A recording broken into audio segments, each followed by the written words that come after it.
What's up, you rebel-minded freaks? This is where we question everything and provoke the normality of the world, all in an effort to face ourselves and become better humans.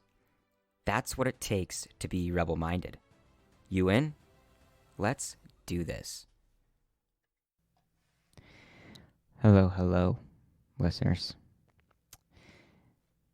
I'm your host, Zach Henson of the Rebel Minded podcast, and tonight I come to you as more of a man than anything else. A flawed man, a insecure one, a troubled one, but a real one. And I know that, first and foremost, I know that I was supposed to be posting yesterday at 7 a.m. and I missed that mark, and it's because of that failure that I am upfront about the fact that it sucked and I didn't handle it well, and it wasn't necessarily something that I couldn't do, but it was something that I wouldn't do. And my mental space was taken over by quite a few other things. Things that are very human. Things that are very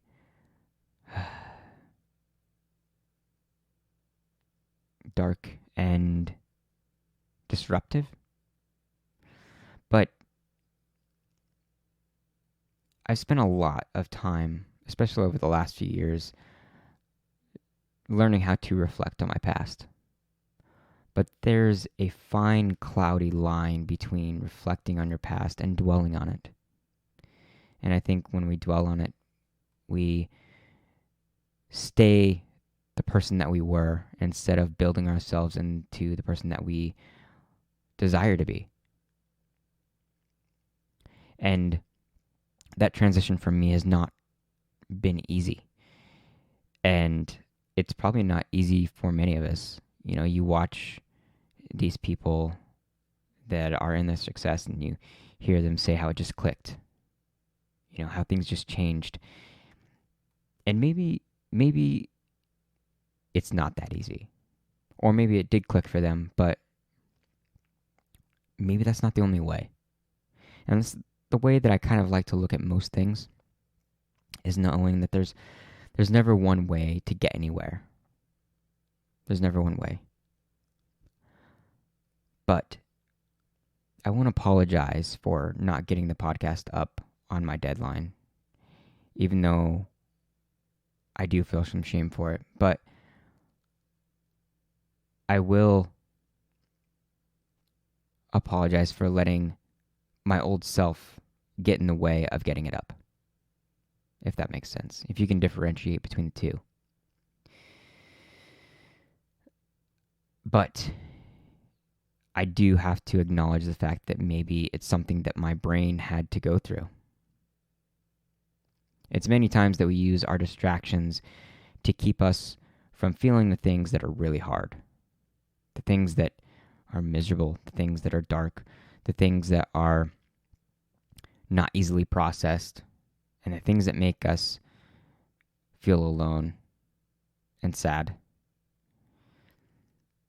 But it's also this reason right here why I think it's important to recognize what is stunting us.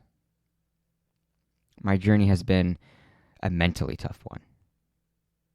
There have been people that have been through far worse than I have, that have endured and overcome far more than I have. But we can't forget that we're all on our own journey, and it will never look the same, and you can never shame yourself for the path that you're walking, because it's yours to walk alone. And if nobody else is there to help you, and at times there won't be, then you have to be willing to do it alone. You have to be willing to focus on what it's going to take, because no one else can fulfill that legend for you. Nobody else can fill that legacy. Nobody else can, become what you're supposed to become. It's too unique. There's too many factors that make it unique. So today I want to talk about the things that are standing in our way, that are not easily changed, but at our foundation are the best things to change in order to really gain, to really grow, to really become the ideal, unique, desirable person that we want to become. So I hope you can step in with me today. I hope you can be human with me today. And I hope that you can feel with me today. This is definitely directed more towards the men, but across the board, we all have many distractions. And we're here to call them out. So without further ado, let's do this. Episode 39. The things stunting men's growth, besides the coffee. Well, this is awkward and ironic. Oh, what's awkward and ironic? What do you mean you don't know what I mean? You know who I am, don't you? Oh, okay, maybe not. Well, being only 5'3", I'm sure you might get it. And no, coffee doesn't stunt growth. Don't argue. I fucking looked it up. It's not true. And I inhale the most food trying to become big. Didn't happen. So let's move on to the stunting. When I say stunting men's growth, I mean all of the things that are keeping men from being their best. And yes, these are super fucking important. How do I know? Because I've had some form of all of them to keep me from my own. If you want someone to blame, then blame society. And what does society include? It includes people. And people aren't perfect. We create our own evil with our ever so fantastic intelligence. So yeah, society and industries have monetized off of making us numb and feeding us dopamine dumps. They've spent years putting research in to make it happen. And when this happens, we lose ourselves. We lose our sense of purpose. We lose our ability to be constructive and make progress. And we wonder why it's so hard to attain our goals. Believe it or not, it's not because you suck. It's because you're distracted. And I'm about to name off our biggest distractions as men. There's an epidemic of shame on men for being unmotivated, for being lazy, without direction, and soft. Though I do think a lot of this has to do with childhood trauma and faulty conditioning, I also think it has a lot to do with an overload of dopamine dumps and distractions. And the modern world has made us addicted. There is hope, though, because your way to growth is just beyond a little bit of discipline. It's time to find out what you're made of, gentlemen. All of the following things may have a reason for why you do them deeper than just fasting off of them. But you'd be amazed how your mind starts to work when you rid yourself of them. So, our biggest stunts, and in no particular order. First, porn and masturbation. This one is a fucking toughie. And why? Because evolutionarily, men have drive to procreate. It's part of our primal instinct. But because of the simplification of men, we see ourselves more as animals than we do as intelligent beings. So we tell ourselves, even if it's just to ourselves, that porn and masturbation is okay. While there may be some benefit to sexual release, excessive masturbation itself can be psychologically harmful. It leads to giving ourselves an okay that the challenge of finding sexual partners, lovers, and relationships is not that big of a deal.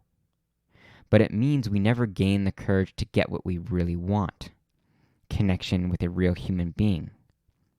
Also, biologically needed. Our confidence diminishes. We enter a shame cycle of us not being good enough, and our self-esteem plummets. Instead of approaching women, we get stimulated by the sight of them, then run home to get our easy release. I wouldn't say it's pathetic, but it's definitely destructive, and it is the easy way out. And porn itself is a destroyer of intimacy. I know what you're thinking. I know. What's more intimate than being naked with a partner? While that is vulnerable, it's not necessarily intimate. Bodies can join in sex and be completely devoid of intimacy. There are different levels of intimacy, and they go beyond the physical experience. Porn creates a horrible image of women. Not only does it give us a skewed idea of what all women should look like, it also skews the idea of what they are. It objectifies them and makes them seem like they only exist to pleasure us sexually. What about her desire to be desired? Her desire to be seen and pleasured in a way that goes beyond orgasm. This isn't seen in porn. And porn gives us one more disservice. It's always accessible. There's no challenge to overcome. There is no investment to know a person beyond the body, repeating the cycle of female objectification. 2 is excessive screen time. And I think this is a problem that all of us have, and it's becoming more and more important to find control over. This one is a battle for both sexes, but I think it hits us men pretty hard because we have a tendency to be avoidant. And what better way to avoid ourselves than to scroll IG, watch manly, bloody, warrior-style television, and watch sport of other men. In small quantities, I don't think this is harmful. What matters is keeping control of them. What we watch on screens are regularly huge dopamine dumps. That's their purpose. But we get addicted to such things, and we use it as a way to numb out and avoid the challenge and difficulty of our own lives and emotions. To me, it's one of the biggest destroyers of men's growth. Not only is it taking away our time, it's taking away the power that we should reserve for ourselves and gives it away by constantly investing into others' journeys. We champion other athletes. We pay subscriptions to entertainment industries to fuel them and not ourselves. And when we turn around and see that we're not getting the excitement and challenge that we want in our life, we wonder why. Thirdly, lack of physical activity. Whether it be lack of time or energy, a lot of men aren't getting this huge and natural benefit. Not only does physical activity burn calories and change our physical appearance, which we love to get behind, it gives us some psychological benefits too. Exercise, with whatever definition you want to give it, changes the way we see ourselves. It changes the way we see ourselves physically, obviously, but mentally and emotionally. It gives off endorphins that help relieve stress, boost our self-esteem, fight depression, and gain confidence. What exercise also does is create structure and an opportunity for us men to let go of things physically that we struggle with mentally or emotionally. It boosts testosterone and changes our energy levels too. I'm no scientist, so I don't know the amount of change there is, but it's changed nonetheless. Without pushing ourselves physically, I think we are not only aging ourselves quicker, but we're not stimulating our bodies and brains enough to actually have the inspiration and drive to work on our goals and make progress in our own lives. And I think the amount of exercise that we do, the way that we push our bodies physically, gives us the ability to firsthand challenge ourselves and see limits overcome. Next is the avoidance of time alone. And I mean real time alone. Through my 20s, I almost always had roommates. I didn't realize it, but I was avoiding being alone at all costs. The few small stints of living by myself, I would quickly and drastically become depressed. And it wasn't because I didn't have friends and love.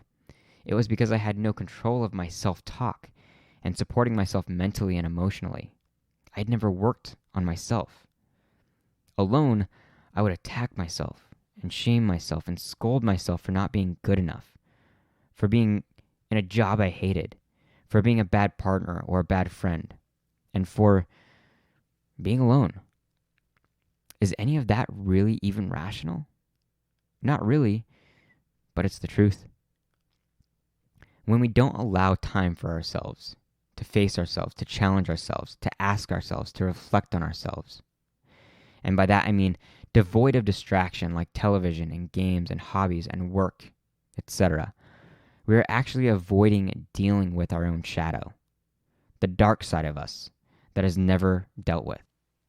Therefore, out of fucking control when it finally has dedicated time to show itself. If we can find time to be alone on purpose, we can finally start to deal with demons, the ones that hint at us through the days and the weeks and the months, and gradually depress and stress us out. What we can find is balance. We can start to support who we are. We can talk to ourselves positively. And we can find real focus for working on our own emotional intelligence, questioning our presence in our relationships and friendships, and give real power to our goals.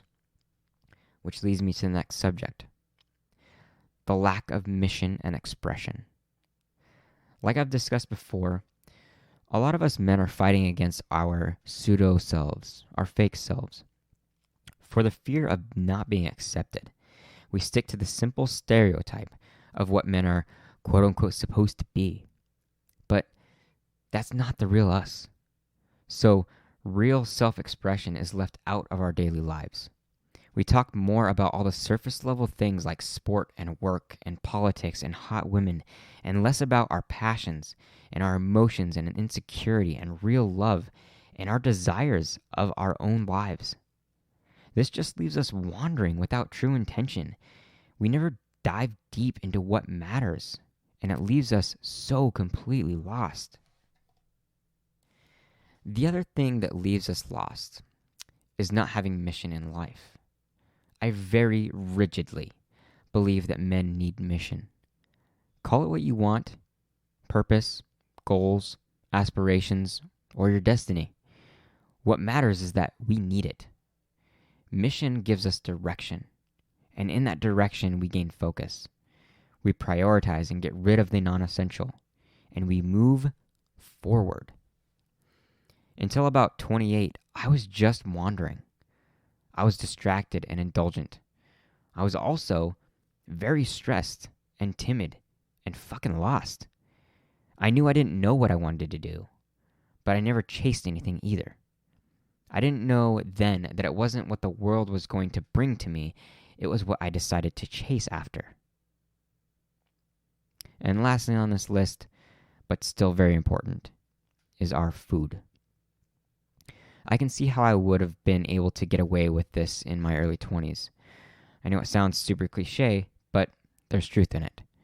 Our bodies and minds can only be without what it actually needs before it starts to really show an effect and deteriorate who we are. This one has been a battle for me, very hardcore. I think it is for all of us, because it's so in our face. There is shitty food everywhere, and a lot of it is a huge dopamine hit for all of us. We are addicted to so many bad foods now, and it's destroying our body and mind. My energy levels drop, my head gets cloudy, I get irritated, and I never feel ready for the gym when I've eaten so many things that are not meant to be a part of my body. Our food choices can either make us or break us. They change us physically and mentally. Believe it or not, our food can be a huge factor in our goals because it directly affects the way we work physically and mentally. It's time to trade in ice cream and microwave burritos for a few sauteed vegetables and whole fruits. And beyond all of these I've covered, there are so many little things that stunt the growth of us men. Really, there are addictions too, which some of these are that in a big way really keep us from our best. And it's time to assess these and decide on what's worth your time. It's time to replace porn, alcohol, drugs, screens, and shitty food. The true us is a natural thing. And that's the easiest way to clearly separate what aids us and what constricts us. We don't need numbing agents. We need natural stimulation. And you and I have been convinced otherwise. You want sex and orgasms? Fine. Flirt with women. Find a lover. Explore intimacy. You want to feel like a champion? Chase your own story and stop watching others. You want energy and to be confident and strong. Lift weights and exercise and stop eating shit. You want to accomplish and bring aspirations to reality? Find a mission and start being authentic. I want all of you to realize one huge point. We are the people that make up this world. Most of us may not be the creators of such distractions and unhealthy addictions, but you have to think, would you have done the same in creating all these things that distract us in our lives? If these were your goals, if this was your mission, I think we all have good intentions most of the time, but things can quickly turn due to what we can attain off of others, the podium that we can find. And if you follow the beginnings of where a lot of these things started, they may not seem so evil. All of the entertainment and convenience has led to the destruction and deterioration of our physical and mental health, and the creation of our stress and inability to focus. But it's also coupled with how we've been conditioned and what we've allowed ourselves to be in our ignorance and our victimhood. Yeah, that's right. I said fucking victimhood. To extend this point, we can only blame these things so much. They may be the psychological cause of numbing, the physical lethargy, and our emotional distress, but ultimately, it is our responsibility to be better, to fight against what holds us back and pushes us down. You are more in control than you think you are. And your overcome means getting past being a victim and making yourself important enough to go beyond them. In the end, we are responsible. What we need to do as men is detox from all of this.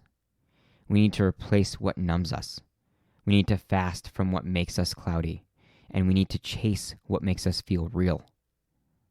It's time to fucking move. Let's do this. I believe in all of you. And I'm right next to you. Stay rebel-minded. All right, guys.